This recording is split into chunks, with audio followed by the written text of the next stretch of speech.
Bien, bonjour à tous et toutes. Une nouvelle séance. Cette séance, nous allons sortir un petit peu des définitions. Nous allons nous intéresser à un personnage particulier de la littérature et des arts fantastiques en général, qui est le personnage du vampire. Alors c'est un personnage intéressant parce que, comme nous allons le voir, il a su, au cours des différents siècles qui ont vu son apparition dans toutes sortes de formes artistiques, il a su finalement passer d'un genre à l'autre. Le théâtre, la nouvelle, le cinéma, la télévision maintenant, le dessin animé, la bande dessinée. Et surtout, il a une longévité assez importante et il a de surcroît des manifestations qui sont très en relation avec les différentes époques qui l'ont vu naître. Alors la vidéo que je vous propose aujourd'hui traitera d'un premier sujet sur le vampire, qui est son apparition. Je l'ai donc appelé le vampire, le mythe oriental. Une autre vidéo que vous trouverez avec celle-ci analysera ce qu'est un mythe. Nous prendrons des exemples assez généraux pour essayer d'illustrer cette notion de mythe dont on a besoin pour comprendre ce qu'est justement un vampire. Bien, alors, qu'est-ce que c'est qu'un vampire? Bon, tout d'abord, il faut constater que le mot lui-même nous vient de l'allemand, que ce mot allemand, lui, dérive d'un mot turc qui est Uber, UBER, qui désigne un personnage magique, qui désigne un personnage maléfique, qui désigne une sorcière. Donc c'est un mot turc, tout d'abord, qui passe dans les langues occidentales. Les vampires, bon, si on voulait donner la définition la plus minimale, celle que tout le monde connaît et puis que finalement tous les auteurs utiliseront de base, c'est une créature morte qui continue à vivre et qui continue à vivre avec un mode d'absorption de nourriture particulier, à savoir qu'il boit du sang. C'est une créature, tout d'abord, et c'est là un point important de cette vidéo, c'est une créature dont on a pensé pendant très longtemps qu'elle était réelle. Quand on parle au XVIIe siècle des vampires, quand on parle de ces créatures qui infestent les villages, eh bien on en parle comme d'un phénomène réel. Les personnes qui sont victimes des vampires se plaignent auprès des autorités du fait qu'elles sont attaquées par elles. C'est donc un phénomène qui est perçu d'abord comme une réalité. Ça ne doit pas tellement nous étonner dans la mesure où toutes sortes de phénomènes ont d'abord été perçus comme réels. Si on a autant brûlé de sorcières jusqu'au XVIIe siècle finissant, c'est bien parce qu'on croyait qu'il y avait un certain nombre d'individus qui avaient un pouvoir effectif, réel, qu'elles tenaient du diable. Donc on croyait aux sorcières, sinon on ne les aurait pas éliminées. Et de façon tout à fait identique, dans les capitulaires de Charlemagne, c'est-à-dire dans les textes de loi émis par Charlemagne, il y a un article qui dit que si pendant la nuit vous êtes attaqué par des fantômes enflammés, eh bien vous pouvez faire appel aux envoyés de l'empereur qui l'arrêteront et lui mettront une amende à ce vampire, à ce fantôme enflammé. Bon, la compréhension que nous avons au XXIe siècle du monde n'est pas évidemment la compréhension qui était celle des individus qui vivaient il y a un siècle, 2 siècles, 3 siècles, et des phénomènes qui pour nous sont tout à fait explicables étaient plus difficiles d'accès, sans tomber justement sur un imaginaire très marqué par la divinité, le diable, par le bien, le mal. l'humain, le non-humain. Donc des phénomènes étaient très difficilement explicables et se sont donc créées des figures de l'imaginaire qui expliquaient les phénomènes que l'on vivait. Et c'est donc cela, un mythe. Un mythe, qu'est-ce que c'est? Eh bien, c'est une petite histoire, c'est une petite narration, une suite d'événements arrivés à un personnage identifié. Mais cette histoire n'a pas la prétention de se passer aujourd'hui, n'a pas la prétention de se passer dans le monde immédiat qui nous est proche. Elle se passe dans un temps que l'on sait éloigné d'une autre, mais en tout cas cette histoire, elle explique un comportement, elle explique une situation, elle explique un événement que l'on vit au quotidien. Le mythe, c'est donc une histoire explicatrice du réel. Et les vampires, eh bien, les vampires se sont développés comme un mythe, à savoir qu'ils se sont développés en ayant un certain nombre de caractéristiques qui permettaient à ceux qui y faisaient référence d'expliquer des éléments du monde dans lequel ils vivaient. Alors, quels événements? Nous allons diviser notre propos en plusieurs temps.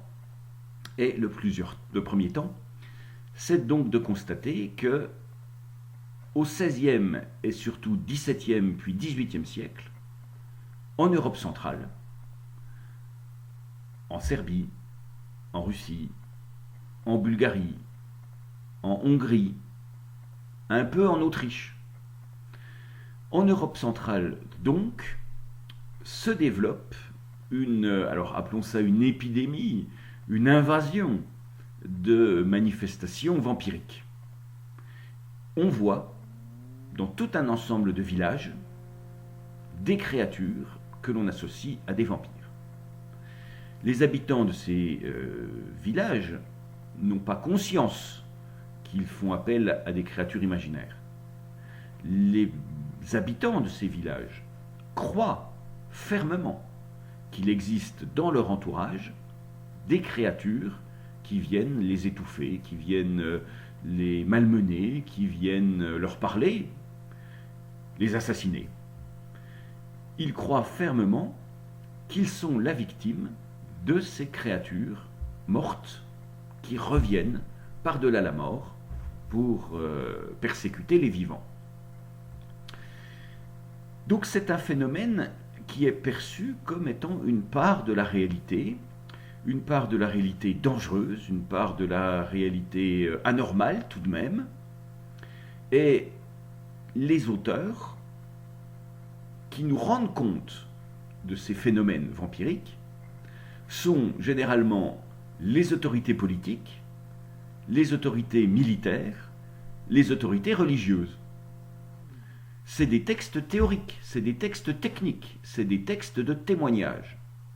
Pourquoi?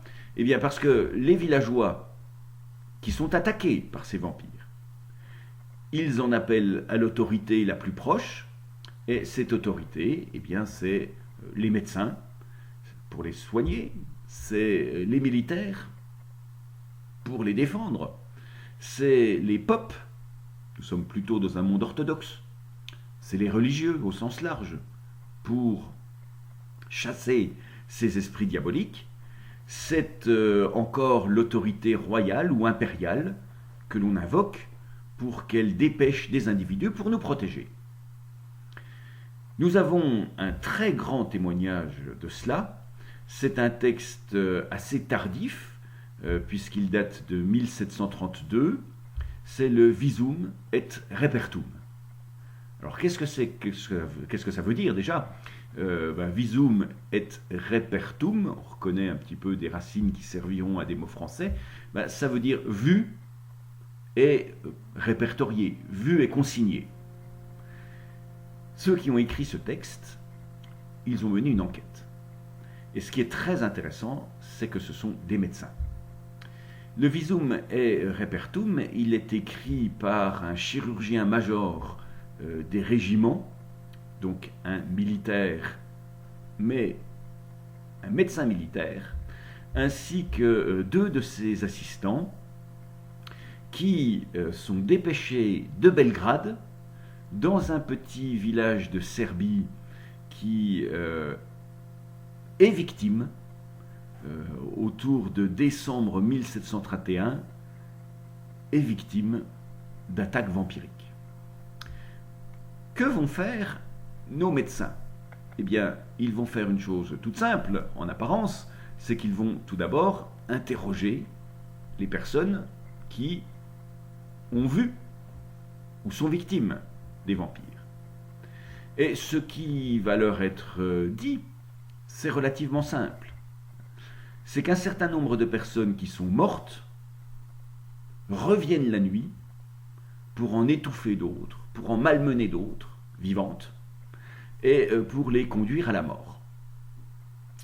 Nos médecins vont se faire aider par les autorités du village, par les autorités militaires, pour ouvrir les tombes des morts en question, et c'est là que le texte devient véritablement intéressant, parce que nous avons des médecins, donc même au XVIIIe siècle, quand ils tombent sur un cadavre, eh bien, ils sont tout de même capables de décider, d'interpréter les raisons de la mort de ce corps, et ils vont faire des interprétations médicales. La plus simple, c'est que une épidémie s'est déclenchée dans le village, ce qui a produit tout un ensemble de cadavres, mais aussi d'autres tout à fait médicales sur les suites d'accouchement. Ils vont trouver par exemple un certain nombre de femmes qui, après l'accouchement, n'ont pas expulsé le placenta, lequel placenta s'est détérioré, a contaminé le sang et a donc tué la jeune mère. Et donc nos médecins vont faire des analyses qui disent de quoi sont morts ces corps vampiriques. Mais parallèlement, eh bien, ils vont constater que, comme le disent les habitants du village, ces corps qui auraient dû se décomposer, qui auraient dû connaître le lent mouvement de la destruction post-mortem, eh bien, ces corps sont très bien conservés. Et l'ennui, c'est qu'en ouvrant les tombes, ils trouvent des corps parfaitement conservés, mais ils trouvent aussi des squelettes. Ce qui fait que ceux qui sont accusés de vampirisme sont des corps qui se sont conservés, alors que juste à côté, il y a quelqu'un qui n'était pas accusé de vampirisme, mais dont le corps est en poussière. Le corps n'est plus qu'un squelette. Et ce qui fait qu'un certain nombre d'interprétations toutes simples ne sont plus possibles. On ne peut pas dire c'est l'hiver, la terre est gelée, les corps ont gelé, ils ne se sont pas décomposés. Parce que certains se sont décomposés, mais pas d'autres. On ne peut pas dire non plus la terre est particulière, elle a produit un effet de conservation parce que c'est tel ou tel type de terre. Elle a produit un effet de conservation qui font que les corps ne sont pas détruits. Non, on ne peut pas le dire parce que deux cadavres l'un à côté de l'autre, l'un est détruit et pas l'autre.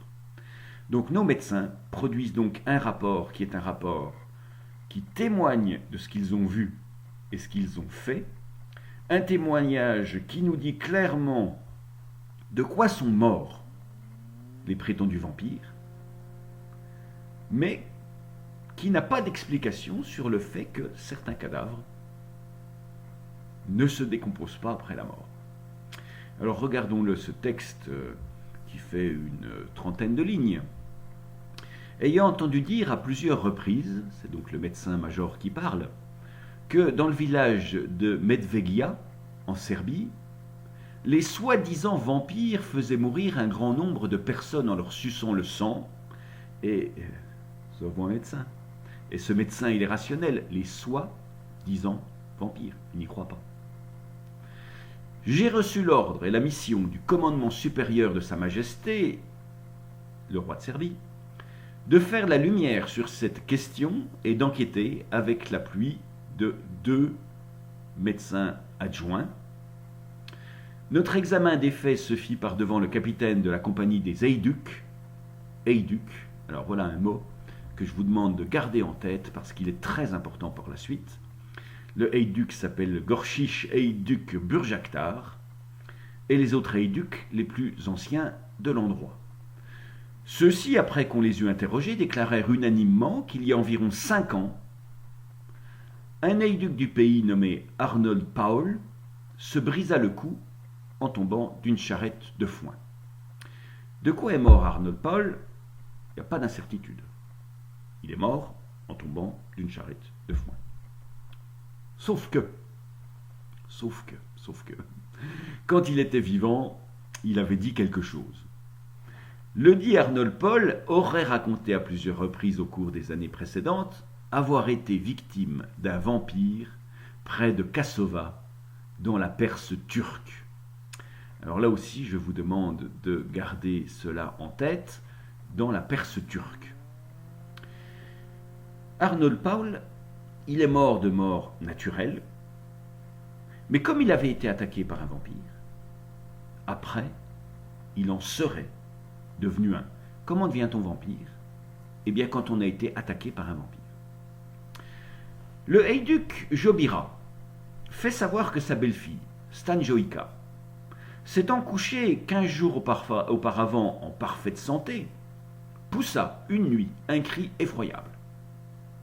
Se réveillant en sursaut et pleine de frayeur, se plaignant d'avoir été touchée au cou par un homme mort depuis plus de 4 semaines, qui était le fils du Heyduk Miloé.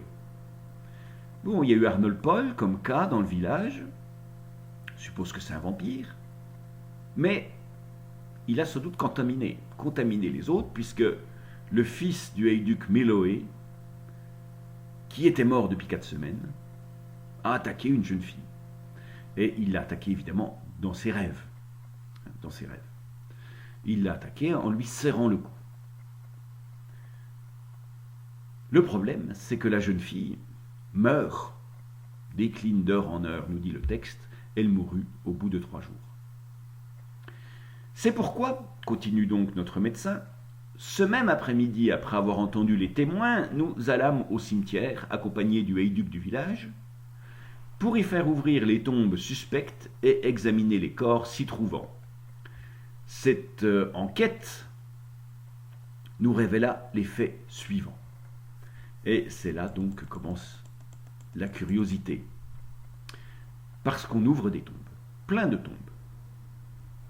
Tombe numéro 1. Une femme, nommée Stana, morte à 20 ans, depuis 3 mois, en mettant au monde un enfant, et à la suite d'une maladie ayant duré 3 jours. Elle avait déclaré s'être frottée du sang d'un vampire pour se débarrasser de toute atteinte possible. Elle était en parfait état de conservation. En ouvrant le corps, on eût découvert une grande quantité de sang frais. Tous les viscères, comme les poumons, le foie, l'estomac et l'intestin, étaient aussi frais que chez quelqu'un de bien portant, mais l'utérus était distendu et enflammé à l'extérieur. Le placenta était en état de putréfaction. La peau et les ongles des mains et des pieds tombaient tandis qu'une peau fraîche et vivante apparaissait, ainsi que des ongles neufs. Voilà une jeune fille qui est morte des suites des couches. Elle a accouché, le placenta n'est pas sorti, le placenta s'est décomposé, elle est morte de cela. Donc il n'y a aucune incertitude sur la cause de sa mort. C'est exactement le même cas que Arnold Paul. Il est mort en tombant d'une charrette. Mais le problème, c'est que Paul avait été attaqué par un vampire, il en est sans doute devenu un, et qu'elle, Stanjoïka, elle s'est frottée avec du sang de vampire quand elle était vivante, comme une sorte de talisman pour se protéger. Et le résultat, c'est qu'on sait de quoi elle est morte, mais au lieu de se décomposer, eh bien son corps est resté en parfait état. Elle se trouve donc dans cet état de vampirisme où son corps se régénère, des ongles neufs poussent, elle a une grande quantité de sang dans son corps, frais. C'est donc un vampire. Ce qui m'intéresse aussi dans ce texte, c'est que cette notion de vampirisme est vraiment vue comme une notion du quotidien. Paul est attaqué par un vampire. Stanjoïka se frotte avec du sang de vampire. Ça se trouve, le sang de vampire. C'est le vampire, une créature dont on a une expérience, pas quotidienne, mais dont on peut avoir connaissance dans sa vie quotidienne par des contacts. Et nous allons voir d'autres cas encore. Tombe numéro 2, une femme, Milisa, âgée de 60 ans, morte après une maladie de 3 mois et enterrée depuis 90 et quelques jours. On sait de quoi elle est morte de maladie. Mais elle avait encore dans la poitrine quantité de sang liquide, les autres organes étaient en excellent état, son corps était devenu plus gras qu'avant sa mort. Durant sa vie, Milisa avait été plutôt maigre. On voyait aussi en elle un vampire, car elle avait mangé de la viande de mouton précédemment contaminée par un vampire. Elle a mangé de la viande qui avait été mordue par un vampire. Donc le vampire, il erre dans la campagne. Le vampire, c'était vraiment quelque chose de très quotidien pour eux. C'est un événement, un élément, c'est une créature néfaste, mais qui appartient véritablement à leur horizon. On peut trouver son sang, on peut être attaqué par lui, il attaque les troupeaux. Tombe numéro 3, un enfant de 8 jours, enterré depuis 90 jours, lui aussi en parfait état, donc reconnu vampire. Numéro 4, tombe numéro 4. On déterra aussi le fils du héduc Miloé, âgé de 16 ans, enterré depuis 9 semaines, mort après 3 semaines de maladie, lui aussi on sait de quoi il est mort. Et il fut considéré aussi en état de vampirisme. Tombe numéro 5, Joachim, fils de Héduc, 17 ans. Il était mort après 3 jours de maladie, enterré depuis 8 semaines. Notre examen révéla qu'il était également en état de vampirisme. Rushka, tombe numéro 6. Une femme morte après 8 jours de maladie, enterrée depuis 6 semaines, dans la poitrine de laquelle on avait trouvé une grande quantité de sang frais. L'enfant de Rushka, âgé de 18 jours, mort depuis 5 semaines, a été trouvé dans le même état que sa mère. Encore une qui meurt des suites de couches, mais elle n'est pas décomposée. Tombe numéro 7, c'est une fillette de 10 ans, vampire. Tombe numéro 8, et c'est là que le problème arrive. Parce que c'est le cas d'une femme dans la tombe numéro 8 et d'un enfant qui sont en état de décomposition avancée. 2 tombent l'une à côté de l'autre, morts en même temps, l'un décomposé, l'autre non décomposé. Donc c'est là qu'arrive le problème que rencontrent ces médecins. C'est qu'ils ne peuvent pas dire c'est la chimie de la Terre, ils ne peuvent pas dire c'est le mois de décembre et son froid qui fait que la Terre a gelé, qui fait que les cadavres ont gelé, qu'ils ne se décomposent pas. Ils ont des cadavres, mais ces cadavres ne sont pas dans le même état de conservation. Tombe numéro 9, un valet, mort après 3 mois de maladie, âgé de 23 ans, non vampire. Numéro 10, encore une femme et un enfant en état de décomposition, non vampire. Tombe numéro 11, Steinko, héduc de 60 ans, mort depuis 6 semaines, avait une grande quantité de sang dans la poitrine et l'estomac. Son corps a été déclaré en état de vampirisme. Tombe numéro 12, Miloé, héduc, 25 ans, enterré depuis 6 semaines, vampirisme. Tombe numéro 13, femme de Héduc, morte à 20 ans d'une maladie ayant duré 3 jours, fut trouvée le visage rouge et de couleur vermeille. C'est elle qui à minuit avait été serrée au cou par le fils de Miloé. Or, à l'enquête, on vit clairement que sous l'oreille gauche, cette femme portait une marque bleue, par où le sang avait coulé. Alors qu'on ouvrait son cercueil, une grande quantité de sang frais sortait de son nez.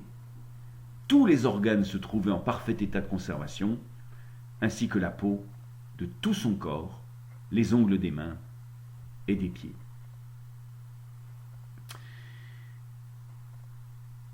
On va trouver encore quelques tombes, par exemple une tombe dans laquelle le vampire que l'on a trouvé là avait fabriqué du pain avec du sang de vampire pour se protéger.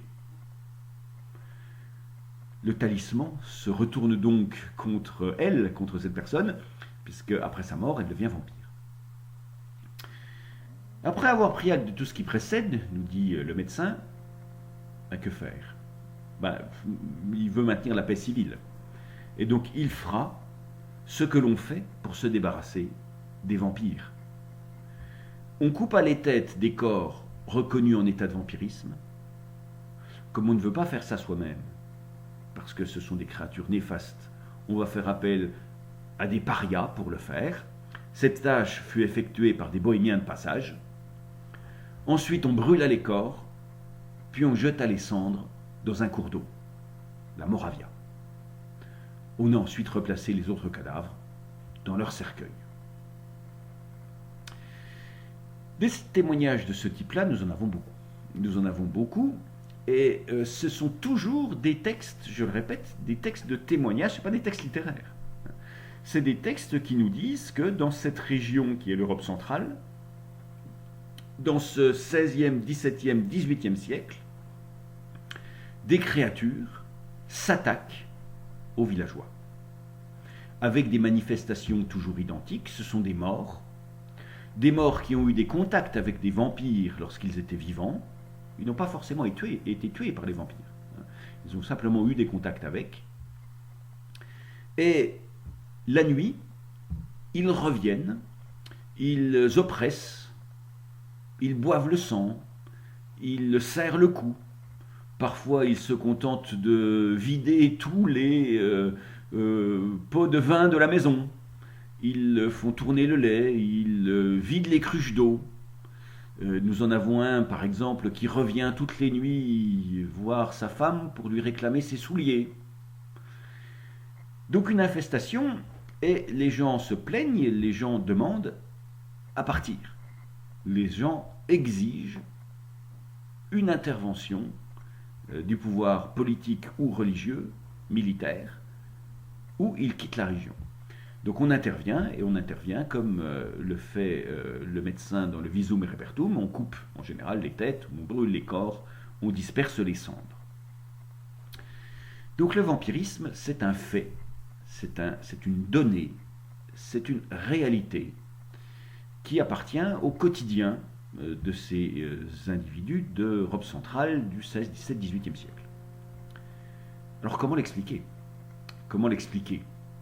Eh bien, le plus simple, c'est de considérer que c'est un mythe, justement. C'est-à-dire que c'est une créature, c'est un croque-mitaine, c'est un ogre, c'est un monstre, qui, dans les faits, sert à mettre des mots, sert à expliquer, sert à donner un cadre compréhensible à des événements que l'on subit. Je vous rappelle, par exemple, que Freud, lorsqu'il a voulu essayer d'expliquer ce qu'il pense être un comportement universel, c'est-à-dire l'amour des enfants pour leurs parents, et par conséquent la volonté des enfants de se débarrasser du parent de même sexe qu'eux, les garçons veulent épouser leur mère, et donc se débarrasser de leur père, pour expliquer ce comportement que Freud considère comme universel, eh bien, il va aller chercher une histoire grecque, qui est l'histoire d'Œdipe. Œdipe qui combat le Sphinx, qui devient roi de Thèbes, et puis il y a effectivement une partie de son histoire dans laquelle il tue sur la route en combat un étranger qui se révèle être son père. Et rentrant dans la ville de Thèbes, Le roi n'étant plus là, on lui propose, comme il a débarrassé la ville de cette créature monstrueuse qu'est le Sphinx, on lui propose d'épouser la reine, et il se trouve que l'inconnu était son père et que la reine était sa mère. Donc on va chercher une histoire avec des personnages. Il était une fois dans la ville de Thèbes un roi et une reine qui ont un fils. Bon, on va chercher une histoire, et de cette histoire, on veut tirer une explication du monde réel. C'est ça, un mythe. C'est une histoire lointaine, avec des personnages qui ne sont pas comme nous, mais qui nous permettent de mettre des mots sur une réalité. Et les vampires, c'est donc un mythe. C'est le fait que ces peuples d'Europe centrale connaissent, subissent un certain nombre de pressions, un certain nombre d'oppressions, et que ces oppressions ne pouvant être exprimées de la manière la plus claire avec les mots qu'il faut, ces oppressions vont être cachées sous une histoire qui est celle du vampire. Alors quelle oppression ? Eh bien, c'est là qu'intervient cette notion de mythe oriental dont je parlais dans mon introduction, pour comprendre pourquoi le vampire apparaît spécifiquement et uniquement au XVIe, XVIIe et XVIIIe siècle en Europe centrale, il faut s'interroger sur ce qui se passe en Europe centrale. Et ce que l'on constate, c'est que l'Europe centrale, dans ces 3 siècles-là, vive des perturbations extrêmement fortes, des transformations civilisationnelles extrêmement fortes, qui sont liées à leur passage du monde occidental au monde oriental. Nous parlons là du développement de l'islam. L'Empire turc s'étend dans le sud méditerranéen, mais s'étend aussi dans le nord méditerranéen. En 1453, le sultan Mehmed II s'empare du dernier vestige de l'Empire byzantin, Constantinople. Il en fera sa capitale, sous le nom d'Istanbul. Et à partir d'Istanbul, son pouvoir militaire va grandir et il va progressivement envahir les pays du Maghreb, ça c'est donc la partie du sud, mais aussi les pays du nord méditerranéen, à savoir l'Europe centrale. L'armée turque progresse en Bulgarie, en Hongrie, dans les parties sud de la Russie, en Ukraine. L'Empire turc va s'étendre pour arriver jusqu'aux portes de Vienne. De grandes transformations civilisationnelles s'opèrent donc. Très grandes transformations civilisationnelles. Parce que ces pays indépendants du centre européen, qui étaient chrétiens, qui étaient orthodoxes pour la plupart, ces pays perdent leur autonomie politique pour être intégrés dans le vaste empire de ce qu'on appelle la sublime porte, l'empire turc. Ces pays qui étaient indépendants deviennent vassaux. Les citoyens qui étaient citoyens d'un État particulier deviennent vassaux de l'Empire turc. Et ces citoyens qui avaient une religion dominante se trouvent avec une religion dominée. À savoir que nous sommes dans un empire musulman et que eux sont orthodoxes, donc sont chrétiens. Et quand on regarde les manifestations qu'a eu l'implantation de cet empire turc sur les populations, quand on regarde ce que fait l'empire turc en Europe centrale, eh bien on s'aperçoit que c'est exactement ce que l'on reproche aux vampires. Alors, rappelez-vous d'abord, premier élément, que le vampire est un mot turc. C'est un mot qui vient de Turquie. Donc, quand on désigne le vampire, on le désigne avec un mot turc. Rappelez-vous ensuite que le premier d'entre eux, qui est Arnold Paul, est attaqué en Serbie turque. C'est-à-dire qu'il est attaqué dans la zone contrôlée par les Turcs. Rappelez-vous enfin que ceux qui sont victimes du vampire, c'est les Heyduks. Heyduk, j'en ai parlé beaucoup de ce mot-là. Mais qu'est-ce que c'est qu'un Heyduk ? Eh bien, il se trouve que les Heyduks, c'est les milices chrétiennes de résistance à l'invasion turque. Donc les Heyduks, ce sont les opposants à l'Empire turc. Et ce sont évidemment eux les victimes des vampires. Ben, ce sont eux qui sont victimes de l'attaque turque. En allant un peu plus loin, on constate que dans ces pays conquis par l'Empire turc, les chrétiens vont pouvoir continuer à exprimer leur religion, à pratiquer leur religion, mais contre un impôt. Et cet impôt s'appelle l'impôt de sang. L'impôt de sang, donc le vampire va s'attaquer au sang. Mais en allant plus loin, on s'aperçoit qu'il y a des mutations juridiques extrêmement puissantes dans cette période. En effet, tous ces États d'Europe centrale, comme la plupart d'ailleurs des États d'Europe, reposaient à cette époque-là sur une notion juridique qui était le droit du sang. Droit du sang. Vous étiez français parce que vos parents étaient français. Vous étiez hongrois parce que vos parents étaient hongrois. Vous étiez bulgare parce que vos parents étaient bulgares. Comment transmettons la nationalité, la culture ? Eh bien, par la filiation, par le fait qu'on est fils de parents qui étaient déjà eux-mêmes de cette nationalité.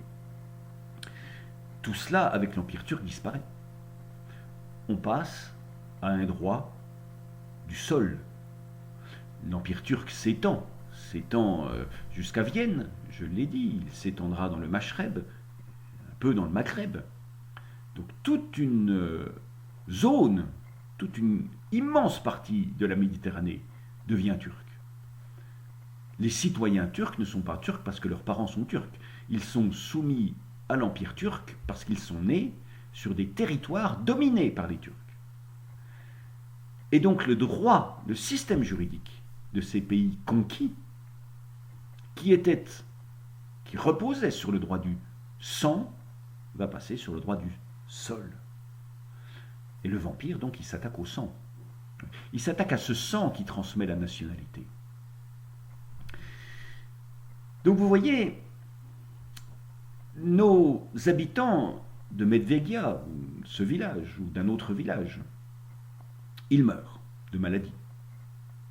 Mais ils subissent aussi de plein fouet une pression.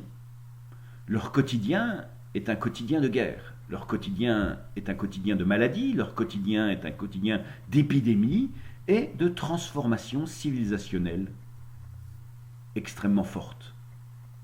La conséquence, c'est qu'ils développent dans leur imaginaire un croque-mitaine, un personnage de fiction qui va, par son action, qui va exécuter les vilaines tâches, qui va expliquer les affreuses transformations qu'ils sont en train de vivre du fait de leur intégration dans l'Empire turc.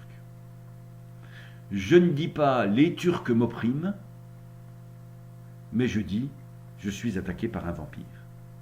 Et dans les faits, le vampire s'attaque au sang, le droit du sang, ou alors l'impôt de sang, comme le turc. Le turc s'attaque à ses opposants chrétiens, les Heyduks, comme les vampires. Le turc est un mot turc, le vampire, pardon, est un mot turc, et c'est dans la Serbie turque que se trouve l'origine du problème. Donc il y a création d'une figure de l'imaginaire qui explique ce réel si violent. Donc notre vampire, il va se développer avec des caractéristiques très particulières. Il boit le sang, il oppresse, il opprime, mais des caractéristiques qui sont liées à cette Europe centrale du XVI, XVII, XVIIIe siècle. Ainsi, Le vampire s'attaque généralement à sa famille, exclusivement à sa famille ou à ses proches. Pourquoi? Eh bien, parce que la famille, c'est ce qui est attaqué de plein fouet par ce passage du droit du sang, la famille transmet la nationalité, au droit du sol. Après le passage du vampire, la famille ne sert plus à rien, puisque la nationalité s'obtient par simplement le fait que vous habitez une région soumise à l'Empire turc. De même, les valeurs, la culture, la langue, qui étaient transmises par votre famille. Vous étiez bulgare, vous étiez orthodoxe. Eh bien, vous êtes désormais encore orthodoxe, mais c'est l'islam la première religion. Votre langue, eh bien, elle est télescopée par la langue dominante de l'envahisseur. Ce que transmet la famille est détruit par le vampire. Donc le vampire s'attaque exclusivement à la famille. Quand quelqu'un devient vampire, eh bien, il s'attaque à sa famille. Autre élément tout simple, c'est que nous sommes là sur des villages agricoles, évidemment, 16e, 17e siècle. Le vampire sera donc plutôt un paysan, un militaire ou un paysan. Il appartiendra à la classe majoritaire, majeure de la population, à savoir que ce sera un agriculteur, ce sera un vilain, comme on disait en France sous l'Ancien Régime, c'est-à-dire l'habitant d'une villa, terme latin qui désigne la ferme, la propriété agricole. Donc notre vampire, il apparaît au XVI, XVII, XVIIIe siècle. Il apparaît en Europe centrale. Et pourquoi? Eh bien parce qu'il a des manifestations qui renvoient à une grande transformation que connaît cette Europe centrale. Il n'y a des vampires qu'en Europe centrale au XVIe siècle, XVIIe siècle, parce que c'est là, et exclusivement là, que se forge, se croque-mitaine, cette vision, cette créature qui est la créature dont l'action rend compte de l'invasion turque que l'on subit. Donc qu'est-ce qu'un vampire? Eh bien, un vampire, c'est une créature qui naît pour expliquer l'oppression turque que connaissent les habitants d'Europe centrale. Et il n'est donc pas étonnant que pour le combattre, on appelle l'autorité royale des anciens rois chrétiens, qu'on appelle le pope, qu'on appelle l'armée.